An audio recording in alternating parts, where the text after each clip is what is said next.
بالکل اوپر. ایسا چاروں میں سے کسی کی ریسرچ نہیں ہے کہ سینے پہ ہاتھ باندھے جائیں, یہاں یوں کر کے ہاتھ باندھے جائیں. خیر جو باندھتے ہیں ہمیں ان سے کوئی چڑ نہیں ہے, کوئی اتنا بڑا ایشو نہیں ہے یہ. میں تو صرف یہ بتا رہا ہوں کہ یہ جو الزام لگایا جاتا ہے نا کہ یہ لوگ حدیثوں کو نہیں مانتے, یہ الزام غلط ہے. کیونکہ حدیثوں میں ہوتا نا تو یہ چار اتنے بڑے بڑے مجتہدین جن کو پوری امت نے, جو تابعین تبع تابعین کے دور کے لوگ تھے, ان کو تو حدیثیں زیادہ پہنچی تھیں اور حدیث کی سند کی تحقیق یہ زیادہ اچھے طریقے سے کر سکتے تھے, یہ قائل ہوتے اس کے. تو ابن خزیمہ کی جو روایت ہے سینے پہ ہاتھ باندھنے والی, وہ صحیح روایت نہیں ہے. مصیبت آج کل یہ ہے کہ آپ کا جو مذہب ہوتا ہے آپ وہ حدیث کو لازمی صحیح کہنا ہے مارکیٹ میں جو چل رہا ہے, اور جو مخالف کی دلیل ہے وہ لازمی کیا ہے, پہلی نظر میں ہی ضعیف ہے. یہ چل رہا ہے مارکیٹ میں. خیر, تو ان چاروں اماموں میں جب اختلاف کچھ باقی رہ گیا تو امت کے بڑے بڑے علماء نے فتویٰ دیا کہ بھائی اب یہ اختلاف ختم کرنا ممکن بولو نہیں ہے, کیونکہ صحابہ میں یہ اختلاف تھا. کوئی یہاں ہاتھ باندھتا, کوئی ہاتھ چھوڑ کے نماز پڑھتا. صحابہ میں صحیح حدیث سے ثابت ہے ایک صحابی ہاتھ چھوڑ کے نماز پڑھتے تھے, اور یہ بھی ثابت ہے صحیح سند سے کہ مدینہ والے ہاتھ چھوڑ کے نماز پڑھتے تھے. تو امام مالک نے کہا کہ بھئی مدینہ والے جب ہاتھ چھوڑ کے نماز پڑھ رہے ہیں تو نبی کی آخری نماز تو انہوں نے دیکھی ہے, تو میں ہاتھ چھوڑ کے نماز کے قائل ہوں. ٹھیک ہے, ہاتھ باندھنے والی حدیثیں ہیں لیکن وہ پرانے زمانے کی ہیں. مدینہ کس کو فالو کر رہا ہے, نبی کے آخری عمل کو فالو کر رہا ہے, تو میں ہاتھ چھوڑ کے نماز. تبھی مالکیہ پوری دنیا میں جہاں بھی ہیں کیسے نماز پڑھتے ہیں, بولتے کیوں نہیں ہاتھ چھوڑ کے. اب کبھی ہمیں ہاتھ چھوڑا ہوا بندہ نظر آ جائے نماز پڑھ رہا ہے تو ہمیں اشکال ہوتا ہے یار ساری دنیا تو ہاتھ باندھ کے نماز پڑھ رہی ہے, یہ کیوں چھوڑ رہا ہے. تو ہم بجائے اس کے کہ بولیں یہ مسلم ہے یا میں مسلم ہوں, تو کیا مطلب وہ غیر مسلم, وہ ہندو ہے وہ. تو ان شارٹ ہم کیا کہتے ہیں, یہ فقہ مالکیہ کو فالو کرتے ہیں. یہ کیا کرتے ہیں بھائی, یعنی مالکی ہیں. یہ کیا مطلب, یہ امام مالک کی جو تحقیق ہے اس کو زیادہ اس پر اعتماد کرتے ہیں. حدیثوں میں تو سب کچھ ملے گا آپ کو, جب سب کچھ ملے گا تو کسی نے ایک حدیث کو ترجیح دی, دوسری میں تعویل کی, کسی نے دوسری کو ترجیح دی, اس والی حدیث میں تعویل کی. میں سمجھا پا رہا ہوں اپنی بات. اور یار بہت سے نئے لوگ آ جاتے ہیں تو پرانی مثال دوبارہ ریپیٹ کر دیتا ہوں تاکہ یہ ٹاپک منجی ٹھک جائے, اس ٹاپک کی ایک دفعہ کمپلیٹ ہو جائے. پروگرام بڑے نہیں. دیکھو نبی صلی اللہ علیہ وسلم نے بنو قریظہ کی طرف, بخاری مسلم کی حدیث ہے, ایک لشکر کو روانہ کیا. خوب غور سے سننا تاکہ یہ فرقہ واریت کے نام پہ جو گند پھیلایا جا رہا ہے نا معاشرے میں, پہلے فرقہ واریت پھیلائی جا رہی تھی لیکن صاف پتہ چلتا تھا یہ فرقہ پرست ہے. اب لیبل لگایا جا رہا ہے اتحاد امت کا, لیبل چینج کر دیا لیکن فرقہ واریت پہلے سے زیادہ پھیلائی جا رہی ہے. لیبل چینج ہو رہا ہے اب خالی, یعنی اس طریقے سے پھیلائی جا رہی ہے کہ سانپ بھی مر جائے اور لاٹھی بھی نہ ٹوٹے. تو دیکھو نبی صلی اللہ علیہ وسلم نے بنو قریظہ کی طرف لشکر روانہ کیا. صحابہ کرام کا توجہ ہے نا آپ کی میری طرف. جب لشکر روانہ کیا تو آپ صلی اللہ علیہ وسلم نے صحابہ سے فرمایا کہ تم میں سے کوئی عصر کی نماز اس وقت تک نہ پڑھے جب تک بنو قریظہ نہ پہنچ جائے. اب صحابہ کے پاس اس سے زیادہ صحیح حدیث کوئی ہو سکتی تھی؟ اس کی تو کوئی سند بھی نہیں ہے, ڈائریکٹ سن رہے ہیں نبی کے زبان اقدس سے. جتنے بھی صحابہ تھے نبی نے سب کو کہا عصر کی نماز جب تک بنو قریظہ نہ پہنچ جاؤ تمہیں پڑھنے کی اجازت. جملہ کمپلیٹ کریں, نہیں ہے. اللہ کی قدرت کے جب راستے میں وہ گئے ہیں تو نماز قضا ہونے لگی, دیر ہو گئی ان کو مقام تک پہنچنے میں. اب صحابہ پریشان ہو گئے, بھائی اب پڑھیں گے نہیں پڑھے. بعض حضرات نے کہا بھائی نبی کا آرڈر ہے نہیں پڑھنی, قضا کریں گے نماز, کیونکہ ہم تو نبی کے حکم کے محتاج ہیں. ہم پڑھتے کیوں تھے, نبی نے حکم دیا تھا نا, تو جب نبی نے چھوڑنے کا حکم دیا ہے تو چھوڑیں گے ہم. دوسرے صحابہ نے کہا کہ نہیں بھائی, نبی کا مطلب یہ تھوڑی تھا کہ قضا کر دو. آپ جب کسی کو بھیجتے ہیں کہ بھائی یہاں سے حیدرآباد جا رہے ہو, دیکھو بیٹا وہیں پہ نماز پڑھنا, راستے میں خطرہ ہے, کوئی بھی مسئلہ ہو سکتا ہے, تو مطلب یہ آپ کو یقین ہے کہ عصر تک پہنچ جائے گا. قضا کرنے کی تھوڑی اجازت ہے, کیونکہ قرآن میں آتا ہے حافظوا علی الصلوات والصلاۃ الوسطی, درمیانی نمازوں کی حفاظت کرو. درمیانی تو عصر کی نماز ہے, اس کی تو خاص تاکید ہے. تو نبی کا حکم تو یہ ہے, لیکن نبی کا مقصد یہ بولو نہیں تھا. نبی عالم الغیب تھوڑی ہے, ان کو کیا پتا تھا کہ یہ قضا کر لیں گے, تو اس لیے ہم پڑھیں گے. اب دو جماعتیں بن گئیں, ایک نے کہا ہماری رائے ہے کہ ہم نے پڑھنی ہے, دوسرے نے کہا ہماری رائے ہے کہ ہم نے. دونوں کا مقصد کیا, خواہش نفس تھا. اب اگر وہ دونوں پھٹا شروع کر دیتے وہاں پہ کہ تو حدیث کا منکر ہے, معاذ اللہ نقل کفر منجن بیچ رہے ہو تم لوگ, ہمارے پاس صحیح حدیث ہے, نبی نے کہا ہے کہ نہیں پڑھنی, بس ہم نہیں پڑھیں گے. اور جو نہیں پڑھے گا ہمارے ساتھ, جو پڑھے گا وہ دائرہ اسلام سے خارج ہے, وہ حدیث کا منکر ہے, وہ گمراہ ہے, وہ جہنمی فرقوں میں ہے. اس سے فرقہ واریت کم ہوتی ہے بڑھتی؟ بولتے کیوں نہیں؟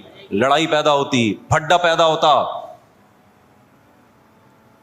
جن کا خیال تھا نہیں پڑھنی, انہوں نے کہا بھائی ہمیں یہ سمجھ میں آ رہا ہے, اب نبی موجود تو ہے نہیں کہ ہم ان سے پوچھیں یا رسول اللہ آپ کا مطلب کیا تھا. رابطہ بھی نہیں ہے, کوئی فون بھی نہیں تھا اس زمانے میں. دوسرے فریق نے کہا بھائی ہمیں تو یہی لگ رہا ہے کہ نبی کا یہ مفہوم نہیں تھا, وہ تو ہمیں آسانی کے لیے نبی نے حکم دیا تھا, راستے میں خطرات ہوتے ہیں, اب قضا تھوڑی ہو سکتی ہے, ہمیشہ پڑھی ہے بھائی, تو آج بھی پڑھیں گے ہم. انہوں نے پڑھ لی. اب انہوں نے نہیں پڑھنے والوں کو یہ نہیں کہا کہ تم تو مطلب ہی نہیں سمجھتے حدیثوں کا, تمہارے مطلب کھوپڑی میں سینس. آج کل فروعی مسائل میں اسی طرح چیلنج کیا جاتا ہے نا, جب فروعی مسائل میں اختلاف کو ذکر کیا جاتا ہے تو مذہبی اسکالر کا ایٹیٹیوڈ یہی ہوتا ہے, بدتمیزی والا. تو صحابہ میں سے جن کا خیال تھا پڑھنی چاہیے پڑھ لی, جن کا خیال تھا نہیں پڑھنی چاہیے نہیں پڑھی. دو مکتب فکر وجود میں آ گئے کہ نہیں آ گئے اس لحاظ سے وقتی طور پہ. اچھا, دونوں نے ایک دوسرے کے پیچھے نمازیں بھی نہیں پڑھی, یہ بھی ذہن میں رکھیں. جب وہ پڑھ رہے تھے تو انہوں نے ان کی اقتدا نہیں کی ہے, ان کا خیال تھا یہ غلطی پر ہے. جب ایک جماعت نماز پڑھ رہی تھی تو دوسرے نے یہ ان کے پیچھے نماز نہیں پڑھی, کیونکہ ان کا خیال یہ تھا بھائی نبی کا مقصد, نبی نے حکم دیا نہیں پڑھنی ہے تو ہم کیسے پڑھ لیں. تو وہاں کسی نے فتویٰ نہیں لگایا کہ یہ دونوں ایک دوسرے کے پیچھے نمازیں ہی نہیں پڑھتے, یہ تو ویسے ہی کیا ہیں, گمراہ ہیں. بھائی کیسے پڑھے, ان کی رائے یہ کہ یہ ٹھیک نہیں کر رہے, اس لیے نہیں پڑھی انہوں نے نماز. تو میری اگر رائے یہ ہے کہ یہ والا مکتبہ فکر سنت کے مطابق نماز نہیں پڑھتا, یا ایسے نماز پڑھتا ہے کہ میری رائے کے مطابق وہ شرائط ہی نماز کی پوری نہیں ہوتی, تو میں نہیں پڑھوں گا. آپ مجھے کیوں گن پوائنٹ پہ مجبور کر رہے ہیں کہ پڑھو اس کے پیچھے آپ فرقہ واریت کو ختم کرنے کے لیے؟ اس سے فرقہ واریت تھوڑی ختم ہوگی. فرقہ واریت کیسے ختم ہوگی؟ جو صحابہ کا ایٹیٹیوڈ تھا, جس نے پڑھنی ہے پڑھ لے, نہیں پڑھنی ہے نہیں پڑھے. کسی نے گن رکھ کے دوسرے کو نہ پڑھوانے کی کوشش کی اور نہ چھڑوانے کی کوشش کی. میں سمجھا پا رہا ہوں, خدا کی قسم قدر کر لو ان باتوں کی, قدر کر لو, قدر کر لو ان باتوں کی. یہ جو آج کل نئے نئے اسکالر جراثیم پیدا کر رہے ہیں نا, یہ بہت خطرناک جراثیم ہے, ان سے تم گمراہ ہو جاؤ گے. پھر کیا ہوا جب یہ فریق نبی کی خدمت میں پہنچا ہے واپس, نبی کو اطلاع دی گئی کہ ایک نے ایسا کیا دوسرے نے ایسا کیا, نبی نے کسی کو ملامت بولو نہیں کی. یہاں سے فقہا کو ایک اصول مل گیا قیامت تک کے لیے, بھائی حدیث کی تشریح میں اگر اختلاف ہوگا تو وہ اختلاف برا نہیں ہے. میں سمجھا پا رہا ہوں اپنی بات؟ اگر حدیث کی تشریح میں اختلاف, دیکھو جن صحابہ نے نماز چھوڑی انہوں نے حدیث کے الفاظ لیے, ایسا ہی ہے نا. جنہوں نے نماز پڑھی کیا انہوں نے حدیث نہیں لی؟ انہوں نے لی, انہوں نے حدیث میں تعویل کی. انہوں نے کہا حدیث کا یہ مطلب نہیں ہے. کیوں نہیں ہے بھائی یہ مطلب؟ کیوں نہیں ہے؟ اس لیے کہ قرآن کہہ رہے ہیں اثر کی حفاظت کرنی ہے, تو قرآن کا بھی تو حکم ہے نا, اس کو بھی تو فالو کرنا ہے. اب اگر کوئی ہمارے سامنے حدیث کا ریفرنس پیش کرتا ہے اور ہمارے خلاف جاتا ہے, ہم کہتے ہیں حدیث کا یہ مطلب نہیں ہے, تو 2-2 فٹ توے پر اچھلنے شروع کر دیتا ہے وہ کہ دیکھو نبی کی حدیث آئی, بجائے سینے سے لگانے کے فوراً کہہ رہے ہیں حدیث کا یہ مطلب نہیں ہے. یعنی یہ بتائیں گے ہمیں کیا مطلب ہے. اور بھائی ہم جو مطلب دوسرا بتا رہے ہیں وہ اس لیے بتا رہے ہیں کہ اس کے مقابلے میں دیگر دلائل کو بھی تو دیکھو, قرآن کو بھی تو دیکھو, حدیث متواتر کو بھی تو دیکھو. اس لیے ابن قیم رحمہ اللہ تعالیٰ نے ان صحابہ کی رائے کو زیادہ ترجیح دی ہے جنہوں نے نماز پڑھی ہے. انہوں نے کہا انہوں نے کیا کیا ہے کہ حدیث کا ایسا مفہوم بیان کیا کہ وہ حدیث دیگر حدیثوں سے اور قرآن کی آیتوں سے میچ کر گئی ہے. وہ زیادہ ان کا مذہب ثواب سے سواد والا ثواب یعنی درستگی کے زیادہ قریب تھا. تو یہی امام ابو حنیفہ کا اصول ہے کہ جب بھی کوئی حدیث آتی ہے چاہے صحیح حدیث ہو, وہ قرآن اور احادیث مشہورہ متواترہ پہ پیش کرتے ہیں. اگر اس کے موافق ہے تو ٹھیک ہے, نہیں ہے تو اس میں تعویل کر دیتے ہیں. تو یہ اس حدیث سے ہمیں زندگی بھر کے لیے ایک اصول پتہ چل گیا. بھائی قرآن و سنت میں اگر نیت اللہ رسول کی ماننی ہے, دائیں بائیں جانا مقصد نہیں ہے, اپنی خواہشات کی پیروی مقصود نہیں ہے, تو پھر اگر حدیث کی تشریح میں اختلاف ہوگا تو وہ اختلاف برا نہیں ہے, اور اس کی بیس پہ نہ انسان جہنم میں جاتا ہے, بلکہ اس کی بیس پہ ہوتا کیا ہے, نبی کا حکم صحیح حدیث موجود ہے, اذا اجتہد المجتہد, جب کوئی اجتہاد کرتا ہے, مجتہد عام آدمی نہیں, مجتہد اجتہاد کرتا ہے, فإن اخطأ فلہ اجر, غلطی کرے گا پھر بھی اجر ملے گا, وإن اصاب فلہ اجران, درست نتیجے تک پہنچے گا 2 اجر ملیں گے اس کو. ہم کہتے ہیں دونوں صحابہ میں سے ایک نے صحیح کیا دوسرے نے غلط کیا, لیکن جس نے غلط بھی کیا نیت ٹھیک تھی ان کی, ان کو یہی سمجھ میں آیا تو غلط کے باوجود ان کو اجر ملا, اور جنہوں نے صحیح کیا تو ان کو کتنے اجر ملے, بولو 2 اجر ملے. لیکن اتنی بات ثابت ہو گئی کہ نہ انہوں نے ان پہ طعنہ تشنیع طنز کیا, نہ انہوں نے ان پہ طنز کیا. اب ہوا یہ کہ چاروں اماموں نے جب اجتہاد کیا تو اس کے نتیجے میں بھی یہی ہوا ہے کہ بہت سے مسائل میں آپس میں کیا ہو گیا, اتفاق. مثال کے طور پر اس مسئلے میں اتفاق ہو گیا کہ حالت اقامت میں حضر میں 5 نمازیں اپنے ٹائم پہ پڑھی جائیں گی, 2 نمازیں اکٹھی نہیں کی جائیں گی. سفر میں 3 امام اس کے قائل ہوئے کہ 2 اکٹھی کی جائیں گی, امام صاحب نے کہا کی جائیں گی, مگر کس طریقے سے, قضا کر کے نہیں, بلکہ ظہر کو آپ عصر کے قریب لے کے جائیں گے, پھر پڑھیں گے, پھر عصر کو مقدم کریں گے. انہوں نے حدیثوں میں یہ مفہوم کیوں بیان کیا, وہی اصول تھا ان کا, بھائی پہلے کس پہ پیش کرو, قرآن پہ. تو قرآن تو ہر نماز سفر ہو یا حضر اپنے ٹائم پہ پڑھنے کا حکم دے رہا ہے آپ کو, تو انہوں نے کہا اس طریقے سے جمع کی جائیں گی. اب کیا ہوا, اسی طرح صدقہ فطر میں اختلاف ہوا. امام ابو حنیفہ نے کہا حدیث میں آتا ہے کہ آٹا دے دو کسی غریب کو, تو اگر کوئی پیسے دے دے تو بھی ٹھیک ہے, مقصد تو پورا ہو گیا. تینوں اماموں نے کہا نہیں بھائی مقصد نہیں, حدیث میں جب آٹا ہے تو ہم کیا دیں گے, آٹا ہی دیں گے. لہذا آپ نے سعودی عرب میں دیکھا ہوگا جب وہ عید کے دن فطرانہ دیتے ہیں تو آٹے کی تھیلیاں لے کر آتے ہیں عیدگاہ میں, دیکھا ہوگا نا جو لوگ سعودی عرب میں رہے ہیں. ہمارے یہاں ڈائریکٹ پیسے جمع کرا دیتے ہیں, ایسا ہی ہے کہ نہیں ہے. اب کیا ہوا, امام شافعی کی رائے ہوئی کہ بھئی ہاتھ یہاں باندھے جائیں, امام حنیفہ کی رائے ہوئی ہاتھ یہاں باندھے جائیں, امام مالک کی رائے ہوئی کہ ہاتھ چھوڑ دیے جائیں. تو یہ سب چیزیں حدیثوں میں ہمیں ملتی ہیں. امام شافعی کی رائے رکوع میں جاؤ تو ہاتھ اٹھا کے نماز پڑھو, رفع الیدین کرو. امام حنیفہ کی رائے ہوئی عبداللہ بن مسعود کی صحیح حدیث ہے کہ بھئی صرف تکبیر تحریمہ میں کرو, اس کے علاوہ نہیں کرو, اور اس نماز کو عبداللہ بن مسعود نے نبی کی نماز قرار دیا. تو امام صاحب نے دلائل کے تانے بانے ملائے, انہوں نے کہا میری نظر میں یہ آخری نماز ہے نبی کی, اس پہ قرائن ہے ان کے پاس, بہت مضبوط قرائن ہے.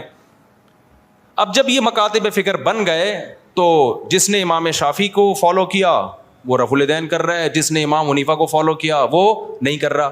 اب اس میں یہ کہنا کہ وہ حدیث کو مانتا ہے وہ حدیث کا منکر ہے, یہ ہے جہالت. اٹ از کالڈ, یہ اس کا مطلب ہے آپ کو ایک ادھر کے دلائل معلوم ہے ادھر کے معلوم نہیں ہے, یہ آپ کی کھوپڑی میں آ نہیں رہے, اپنی جہالت کو دوسروں پہ آپ تھوپ رہے ہیں. سمجھتے نہیں ہے نا بات.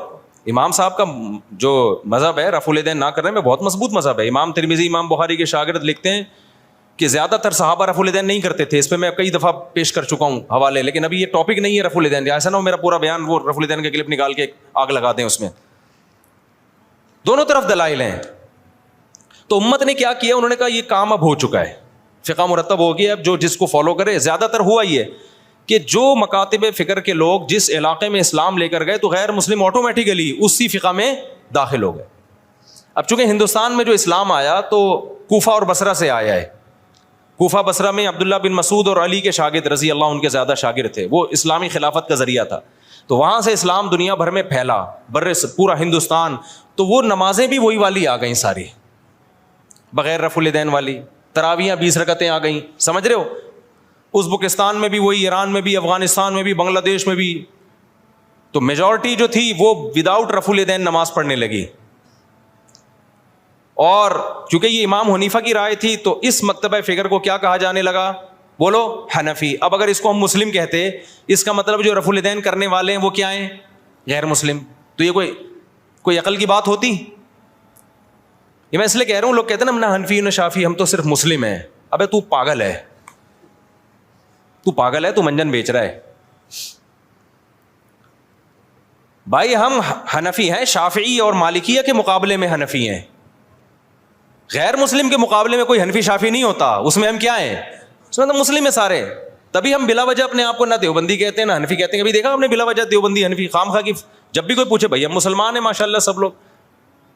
جہاں ضرورت پڑتی ہے, جیسے رشتہ لینے کے لیے گئے تو اگلا پوچھے گا تو دیوبندی ہے بریلوی, آپ نے کہا میں مسلم ہوں, علمی کتابی ہوں, تو وہ کہے گا تو کیا ہے بھائی, تو تیجا کرتا ہے کہ نہیں کرتا؟ وہ کہے میں نہیں کرتا. تو بولنا دیوبندی ہوں, پھوٹتا کیوں نہیں منہ سے؟ یا تو دیوبندی ہے یا اہل حدیث ہے, یہ دونوں نہیں کرتے. کیا خیال ہے بھائی؟ یا تو دیوبندی ہے یا کیا ہے, اہل حدیث ہے. کہ نہیں میں کچھ بھی نہیں ہوں. تو کیوں ٹائم ویسٹ کر رہا ہے بھائی تو؟ آپ اس سے پوچھ رہے ہیں لڑکی والوں سے آپ کیا ہیں, وہ کہیں میں ہم مسلم ہیں. او بھائی مسلمان کیا میں ہندو لگ رہا ہوں آپ کو شکل سے؟ آپ تیجا کرتے ہیں, ہاں جی کرتا ہوں. آپ ربیع الاول کو عید مناتے ہیں, ہاں جی. تو بولو منہ سے. ان شارٹ ایسے لوگوں کو کیا کہا جاتا ہے؟ بریلوی کہا جاتا ہے. فرقواریت تو جب پھیلتی کہ جب ہم بلا ضرورت ان ناموں کو استعمال کر رہے ہوتے خام خام ہے. جہاں ضرورت نہیں ہے وہاں بھی اپنے نام کے ساتھ بلا وجہ کا حنفی لگایا ہوا ہے, بلا وجہ کا شافی لگایا ہوا ہے, بلا وجہ کا دیوبندی لگایا ہوا ہے, بلا وجہ کا اہل حدیث لگایا ہوا ہے. یہ تو بلا وجہ کا ہے. پھر ہم کہتے ہیں یار بلا جہاں ضرورت ہوگی وہاں یہ نام استعمال کیا جائے گا, جہاں ضرورت نہیں ہے تو وہاں یہ نام استعمال نہیں کیا جائے. اور جس کا کوئی نام ہی نہیں ہے, کہیں بھی منسوب نہیں ہے, اس کا مطلب وہ بالکل فارغ ہے. اس کا مطلب وہ, کیونکہ جتنے بھی مسلمانوں میں فرقے چلے آ رہے ہیں وہ یا تو یہی ناموں سے ہیں, اور حدیث میں آتا ہے جو اہل حق ہے وہ ہمیشہ رہیں گے. تو آپ جب نئی چیز مارکیٹ میں لا رہے ہو تو آپ کبھی بھی اہل حق میں شامل نہیں ہو سکتے. تو اس لیے جلدی اب ہو گیا تو اب کیا کروں, پھر اس کو جلدی سے نمٹاتا ہوں میں جلدی سے اس ٹاپک کو. تو یہ جو سنیوں کے 4 مکاتب فکر تھے نا, ان میں وہ اختلاف نہیں ہے جو شیعہ اور سنی کا اختلاف ہے, کیونکہ یہ سب قرآن کو مانتے ہیں, حدیث کو مانتے ہیں, ایک دوسرے کا احترام کرتے ہیں, سب بدعت کے خلاف ہیں. تھوڑے ان میں آگے جا کے اختلاف آتے ہیں. تو اس اختلاف کو ختم کرنا اب پاسبل نہیں ہے, کیونکہ اگر پاسبل ہوتا تو اتنے بڑے بڑے ائمہ اور ان کے شاگرد ختم کر چکے ہوتے. اب امت نے کیا کیا کہ بھائی اب بجائے اس کے کہ وہی بحثیں دوبارہ ہوں, امت کی صلاحیتیں جہاد کے میدانوں میں اور بے حیائی کے خاتمے اور بدعت کے خاتمے میں خرچوں. امت کے علماء صلحاء نے فتویٰ دیا بھائی اب کیونکہ ہماری نظر میں اہل سنت والجماعت وہ حق پرست فرقہ ہے, وہ اہل حق میں سے ہیں. تو سنی جو ہے ہماری نظر میں, کیونکہ حدیث میں جو علامتیں بیان کی گئی ہیں ما انا علیہ و اصحابی, جو میرے اور صحابہ کے طریقے پہ چلے گا. تو شیعہ حضرات چونکہ صحابہ کو نہیں مانتے, تو ہماری رائے یہ کہ بھائی ہم نجات یافتہ فرقہ کس کو سمجھتے ہیں؟ سنیوں کو. ہاں ہم لڑائی کے قائل نہیں ہیں کہ شیعوں کو جا کے تنگ کرنا شروع کر دیں, کیونکہ آپ کی رائے سے اگر کوئی اختلاف کرتا ہے تو میں نے بتایا 100 دفعہ اختلاف کرے, اس سے پھڈا نہیں ہوتا. پھڈا جب ہوتا ہے جب آپ منہ پہ جا کے کسی کو برا بلا کہنا شروع کر دو, یا ہر وقت بیان میں آپ ان کو برا بلا کہہ رہے ہو. اپنی علمی رائے بیان کر دیں, اس کے بعد کیا ہو جائیں آپ خاموش. جس نے آنا ہوگا آ جائے گا, نہیں آنا ہوگا تو چھوڑو رہنے دو. کیا خیال ہے بھائی؟ فرقواریت جب پیدا ہوگی جب آپ اس کو برا بلا کہیں گے. آپ کہیں بھائی ٹھیک ہے بھائی آپ کی رائے, آپ نہیں عمل کریں, آپ 2 نمازیں اکٹھی پڑھیں, آپ جو ٹھیک ہے جیسے ہمیشہ سے ہوتا رہے. کہیں بھی لڑائی کی کوشش ہوئی ہے تو علماء نے اس کو ختم کرنے کی کوشش کی ہے. لڑائی بھی ناجائز ہے, اور وہ طریقہ جس سے لڑائی پھیلے, ممبروں پہ نام لے کے مخالفت کرنا, ممبروں پہ نام لے کے برا بلا کہنا. آپ کہ میں تو لڑائی نہیں کر رہا, تو بھائی ذریعہ تو بن رہے ہو نا.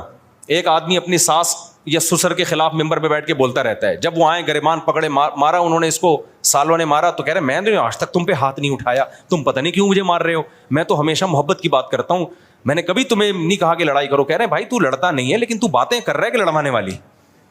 تو بعض لوگ گھننے بنے ہوئے ہوتے ہیں. تو شیعہ سنی لڑائی ہمارا ملک اس کا متحمل نہیں ہے. جو ان کا عقیدہ ہے بھائی وہ ان کو کرنے دو. آپ محبت والے انداز سے دلائل کی سے لوگوں کو بتا دو بھائی یہ ہماری نظر میں ٹھیک ہے اور یہ کیا ہے غلط ہے, تمہاری مرضی, ادھر چلے جاؤ ادھر آ جاؤ. یہ طریقہ صحیح ہے. تبھی ہم سے ہر طرح کے لوگ ملتے ہیں, شیعہ بھی ملتے ہیں, اہل حدیث بھی ملتے ہیں, ہر طرح کے. ہم حالانکہ میں تو دلائل سے بات کرتا ہوں کہ بھائی یہ ہماری نظر میں ٹھیک ہے, یہ لڑنے بڑھنے والی بات بولو نا, کیا ہو گیا نہیں ہے. ملک میں پھٹے پہلے کم میں چل رہے. اچھا آگے چلتے ہیں ہم جلدی جلدی سے لگاتا ہوں آگے, کیا اگر فارورڈ کا بٹن دبایا ہوا ہے میں نے. اب اہل سنت والجماعت جو تھے, یہ جنہوں نے یہ چاروں امام جو ہیں, حنفی, امام حنیفہ, امام مالک, امام شافعی, امام حنبل, یہ چاروں ریسرچر تھے, بہت بڑے محقق, پوری دنیا نے مانا ان کو. تب علماء نے کہا کہ بھائی دیکھو اب بجائے ادھر ادھر جانے کے نا کوئی 5ویں چیز نکالنے کے, یہ پوری دنیا میں پھیل گئے ہیں, پوری دنیا کے بڑے بڑے علامے, علماء, بزرگان دین, صلحاء, انہی میں سے کسی ایک کو فالو کر رہے ہیں. تو آپ بھی کیا کرو, اچھے بچوں کی طرح انہی میں سے کسی ایک کو فالو کرو اور دوسرے کو برا بولو مت کرو. یہاں لوگ ایک آدھ کہتے ہیں کہ میں ان چاروں کو فالو کروں گا, جو مجھے لگے گا قرآن و سنت کے مطابق اس کو فالو کروں گا.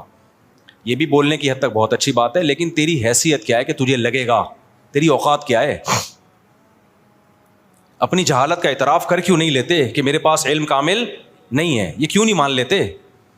ہر آدمی فنٹر کیوں بنا ہوا ہے؟ میری نظر میں, یہ تیری نظر ہے کیا؟ تو نے کتنے سال علم حاصل کیا ہے؟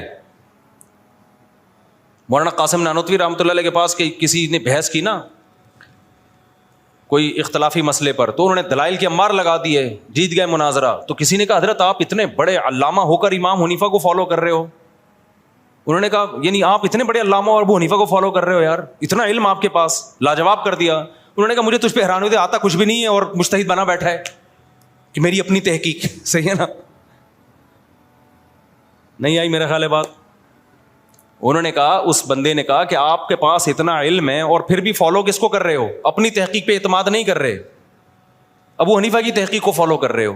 انہوں نے کہا مجھے تجھ پہ اپنے سے زیادہ اعتراض ہے کہ تجھے آتا کچھ بھی نہیں ہے, 1 گھنٹے میں پتہ چل گیا کہ تو اتنا پانی میں ہے, اور پھر بھی کہتے ہیں میں نے خود تحقیق کرنی ہے. تحقیق خود وہ کرے جو تحقیق کا اہل ہو. کچھ مسائل تو ایسے ہیں قرآن و سنت نے بالکل واضح بیان کر دی ہے, ان میں تو تحقیق کی ضرورت ہی نہیں ہے, ان میں چاروں اماموں کا اختلاف بھی نہیں ہوا ہے. آگے جب ڈیپتھ میں جائیں گے, آپ گہرائی میں جائیں گے, تو پھر چھوٹے چھوٹے مسائلوں میں رائے کا اختلاف ہوگا. ہم ان مسائل کی بات کر رہے ہیں, بڑے بڑے مسائل کی بات نہیں کر رہے. اب آپ کو میں امام حنیفہ کو فالو کرتا ہوں اس لیے میں ایک خدا کا قائل ہوں. ابے بھائی ایک خدا کے قائل تو یہ تو قرآن نے بہت واضح بیان کر دیا, اس میں ابو حنیفہ کو فالو کرنے کی ضرورت نہیں ہے. آپ کہیں چونکہ 5 نمازیں فرض ہیں میں اس لیے مانتا ہوں کہ ابو حنیفہ نے کہا ہے, او بھائی یہ تو بہت واضح اسلام کا حکم ہے. آپ کہیں میں نبی کو آخری نبی اس لیے مانتا ہوں, امام حنیفہ کہہ کے چلے گئے تھے. او بھائی امام حنیفہ اگر نبی کو آخری نہ مانتے تو ابو حنیفہ ہی نہ ہوتے. وہ یہ تو واضح مسائل ہیں. بات ہے کہ جب دونوں طرف حدیثیں ہوں, قرآن کی آیت کچھ اور کہہ رہی ہے, حدیث سے کچھ اور نکل رہا ہے, دونوں طرف حدیثوں میں ٹکراؤ ہو رہا ہے, اس میں یہ فیصلہ کرنا کہ اس میں کس رائے کو ترجیح دینی ہے, کس میں تعویل کرنی ہے, یہ ہر نتھو پھتو کا کام نہیں ہے. ورنہ آپ قرآن و سنت کو اگر تختہ مشق بنا دیں تو وہی ہوگا جو جناب پروفیسر غامدی صاحب نے ایک شروع کیا ہوا ہے. وہ کہتے ہیں میں کسی امام کو نہیں مانتا اس سینس میں کہ کسی کو فالو نہیں کروں گا, میری اپنی تحقیق ہے. پھر اس تحقیق کو آپ دیکھیں, ابھی ان کا نیا کلپ مارکیٹ میں آیا ہے, انہوں نے فرمایا کہ جو عدت ہے نا, قرآن نے کہا ہے کہ 3 حیض اور 4 مہینے 10 دن, ایکچولی یہ اس لیے تھا کہ جب شوہر کی ڈیتھ ہو جائے تو پتہ یہ یعنی ایسا نہ ہو کہ اس کے پیٹ میں بچہ ہو. تو 4 مہینے 10 دن جو عدت رکھی گئی ہے وہ اس لیے رکھی گئی ہے کہ پتہ چل جائے کہ اس کے پیٹ میں بچہ نہیں ہے, تاکہ وہ کہیں اور نکاح نہ کرے. لیکن اب الٹرا ساؤنڈ سے اور مشینوں سے پتہ چل جاتا ہے, لہذا 4 مہینے کے تکلف کی بالکل بھی ضرورت. یہ غامدی صاحب کی رائے ہے. کیا ہو گیا بھائی؟ وہ کہتے ہیں اب 4 مہینے 10 دن کی عدت کی ضرورت نہیں ہے. بندہ مرا, خاتون گئی, الٹرا ساؤنڈ کروایا, ڈاکٹر نے کہا کچھ بھی نہیں ہے, چلو بھائی شادی کرے وہ کہیں اور. سمجھ میں آ رہی بات؟ اور دلیل میں انہوں نے یہ آیت پیش کی ہے کہ وَأُولَاتُ الْأَحْمَالِ أَجَلُهُنَّ أَن يَضَعْنَ حَمْلَهُنَّ, اگر کسی عورت کو حمل ہے, شوہر مر گیا اور بچہ پیدا ہو گیا تو فوراً عدت کیا ہو گئی؟ ختم. انہوں نے کہا اصل مقصد کیا تھا؟ اب دیکھو آیتیں ہر ایک کے پاس ہیں اور عوام بڑی متاثر ہو رہی ہے, لیکن چاروں اماموں کا, پوری امت کا اجماع ہے کہ یہ بات ٹھیک نہیں ہے. 100% پتہ چل جائے نا کہ پیٹ میں بچہ نہیں ہے, پھر بھی 4 مہینے 10 دن گزارنے پڑیں گے. یہی وجہ ہے کہ 90 سال کی بڑھیا پہ بھی عدت فرض ہے.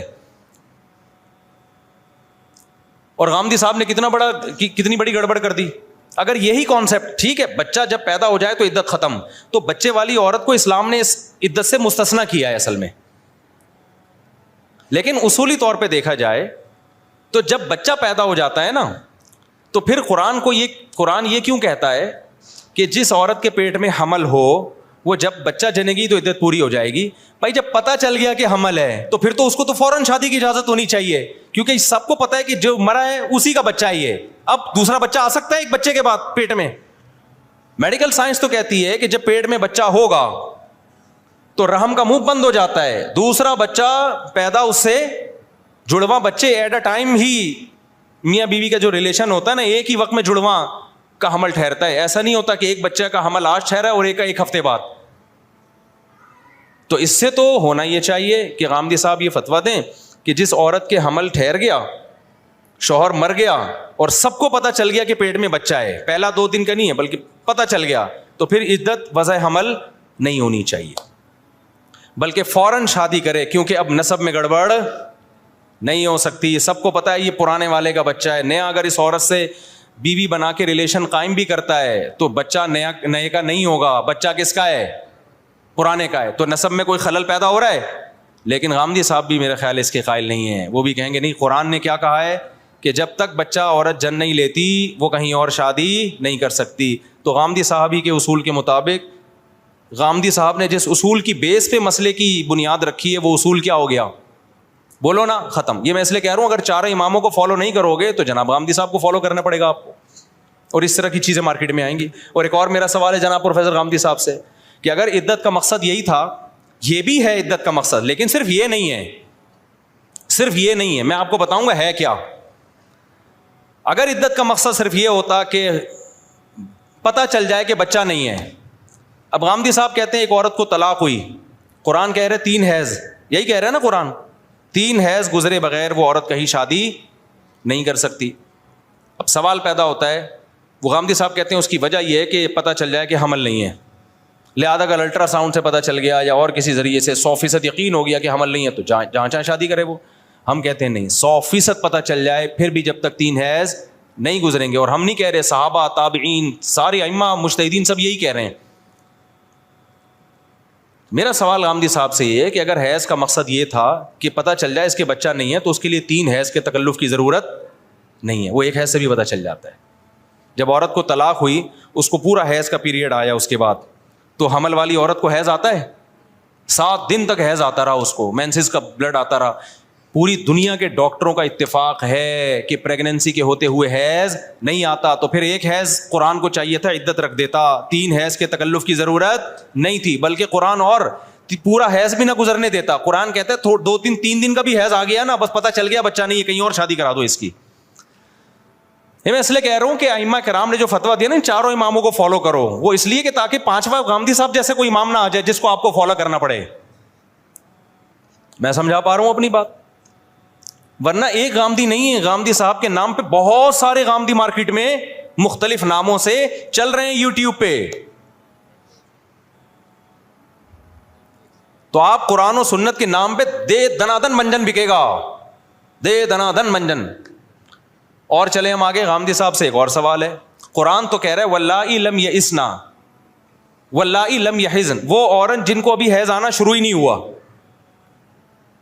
وہ نابالغ بچیاں ہوتی ہیں. عرب میں رواج تھا نابالغ بچی کا بھی نکاح کر دیا کرتے تھے. تو قرآن کہہ رہا ہے کہ اگر وہ نابالغ بچی رخصت ہو کے چلی گئی, اب اگر اس کو طلاق ہوگی تو بھی وہ 3 مہینے عدت گزارے گی, کیونکہ اس کو حیض بولو نہیں آتا. تو وہ اس کی عدت کتنی ہے؟ 3 مہینے. اس کی 3 مہینے عدت گزارے گی وہ, حالانکہ وہ نابالغ ہے, ابھی اس کو حیض آنا شروع ہی نہیں ہوا, اس میں پریگننسی کا امکان ہے ہی نہیں. پریگننسی بالغ لڑکیوں کو ہوتی ہے, نابالغ کو نہیں ہوتی. عرب میں رواج تھا کہ نابالغ بچی اگر جو ہے وہ بچی نابالغ ہے لیکن صحت مند ہے وہ, تو اس کا نکاح کر کے رخصتی بھی کر دیتے تھے وہ لوگ. اسی کنڈیشن میں اگر عورت کو طلاق ہوتی ہے تو بھی کتنے 3 مینسز نہیں آ رہے تو 3 مہینے عدت. اور ہم آگے چلتے ہیں, واللائی یئسن من المحیض من نسائکم ان ارتبتم. ان ارتبتم کا مطلب اگر تمہیں شک ہو, یہاں بھی غامدی صاحب نے شک کا مطلب میں ڈنڈی مار دی. قرآن کہہ رہے ہیں ان عورتوں کے بارے میں تمہیں اگر شک ہے, پتہ نہیں ہے کہ مسئلہ کیا ہے, تو پھر ہم تمہیں مسئلہ بتاتے ہیں کہ وہ عورتیں جو حیض سے مایوس ہو چکی ہیں, جن کی ایج زیادہ ہو گئی ہے, اب انہیں حیض آنا بند ہو گیا, بڈھی عورتیں, ان کو طلاق ہوگی تو کیا کریں گی وہ؟ اللہ کہہ رہے 3 مہینے عدت گزاریں گی, کیونکہ ان کو حیض نہیں آتا. حالانکہ ان میں تو پریگننسی کا امکان ہے ہی نہیں, وہ تو بڈھی ہو گئی ہیں. تو قرآن خود کہہ رہا ہے یئسن من المحیض, جو حیض سے مایوس ہو چکی ہیں, اب ان کو حیض آنا بند ہو گیا. اب اگر ہم کہیں کہ وہ طلاق کے بعد کہیں اور شادی کرنے کے لیے 3 حیض چاہیے تو صدیاں گزر جائیں گی, بیچاریوں کو حیض آئے گا ہی نہیں. تو اللہ میاں نے کہا کہ جن کو آنا شروع نہیں ہوا یا جن کو آ کے ختم ہو گیا ہے, ان سب کی عدت کتنی ہے؟ 3 مہینے. حالانکہ جس کو آنا شروع نہ ہو اس کی بھی پریگننسی نہیں ہوتی, جس کو آگے ختم ہو جائے اس کو بھی پریگننسی نہیں ہوتی. لیکن پھر بھی قرآن کیا بیان کر رہا ہے؟ 3 مہینے عدت. سمجھتے نہیں ہو بات کو, جب نہیں پڑھو گے رات کو تو کیسے سمجھو گے بات کو. اس لیے ہم جو کہتے ہیں نا ابو حنیفہ یا شافعی یا مالک یا احمد بن حنبل کو فالو کر لو, یہ اپنا منجن بیچنے کے لیے نہیں کہ اپنے نام کا منجن, اپنے نام کا تھوڑی ہم منجن بیچ رہے ہیں, ہم تو مجتہدین کی طرف بلا رہے ہیں آپ کو. میں اگر یہ کہتا مجھے فالو کرو, پھر آپ کہتے ہیں مفتی صاحب اپنی دکان چلا رہے ہیں. ہم تو کہہ رہے ہیں ہمیں بھی نہیں کرو, مجتہدین کو فالو کرو. ان کو فالو کرو آپ. تو منجن وہ بیچ رہا ہے جو منجن کا لیبل لگا لگا کے نا لوگوں کو بیوقوف بنا رہا ہے. کیونکہ اگر ان کو نہیں کرو گے تو آج کل کے یہ 15ویں صدی کے جو آج کل مارکیٹ میں آ رہے ہیں نا, ان کو فالو کرنا پڑے گا آپ کو, اور وہ گمراہی کا ایک بازار پھیلا دیں گے. تو جلدی سے بات کو سمیٹ کے ختم کروں میں. آپ سمجھ رہے ہیں میری بات میں کیا کر رہا ہوں؟ وہ جو بھائی بیٹھے ہوئے سمجھ رہے ہیں, آپ پینٹ کوٹ میں ہیں نا, ٹائی وائی میں, تو اگر آپ کی سمجھ میں آ رہا ہے تو اس کا مطلب یہ مولویوں کی بھی سمجھ میں آ رہا ہوگا. یہ میں اس لیے آپ سے پوچھ رہا ہوں.